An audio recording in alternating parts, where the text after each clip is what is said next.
Hello guys, day by day grow up challenge இன்றைக்கி day 6. இன்றைக்கி எந்திரிச்சு ஒர்க் அவுட்லாம் பண்ணேன், ஆனால் அதை வீடியோ எடுக்க முடியல என்னால்.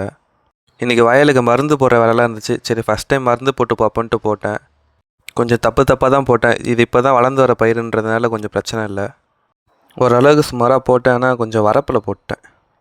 அப்புறம் எங்கள் வீட்டில் கொஞ்சம் கதிர் வந்த பயிருக்கும் கொஞ்சம் நீயே போட்டு கற்றுக்கோன்னு சொல்லி அமுச்சு விட்டாங்க. அப்புறம் நானே போயிட்டு இதெல்லாம் போட்டு இருந்தேன்.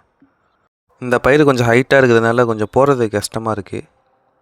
அப்படியே கொஞ்சம் கொஞ்சமாக விவசாயம் கற்றுட்டு ஃப்யூச்சரில் விவசாயம் தான் பண்ணலான்ட்டு இருக்கேன். இந்த மருந்தெல்லாம் போட்டு விவசாயம் பண்ணுறதுல எனக்கு விருப்பமே இல்லை. ஃப்யூச்சரில் கண்டிப்பாக நான் இயற்கை விவசாயம் தான் பண்ண போகிறேன். இதுக்கப்புறம் எனக்கு தேவையான எல்லாமே வீட்லேயே பயிர் வைக்கலான்ட்டு ஒரு முடிவில் இருக்கேன். இன்றைக்கே ஸ்டார்ட் பண்ணிடுவோன்ட்டு கொஞ்சம் செடியெலாம் ஆர்டர் போட்டிருக்கேன். வந்ததும் நடுறதையும் அதையும் ஒரு வீடியோவாக போடுறேன். அப்புறம் இன்றைக்கி லைவ் போடலான்ட்டு OBS ஸ்டுடியோ ஓப்பன் பண்ணேன். பார்த்தா அதில் செட்டிங்ஸ் எதுவும் மாறி இருக்குது. மருந்துலாம் போட்டு கொஞ்சம் டயர்டாக இருந்துச்சு. சரி, அதனால் நான் OBS ஸ்டுடியோ நாளைக்கு பார்த்து பண்ணிட்டு இன்றைக்கி கட் பண்ணிவிட்டு அப்படியே போயிட்டேன். அப்புறம் இன்றைக்கான டேவை ஹேபிட் ட்ராக்கரில் டிக் பண்ணேன். இன்றைக்கும் 2 டிக்கு தான். நாளைக்கு ட்ரை பண்ணுறேன், பார்ப்போம்.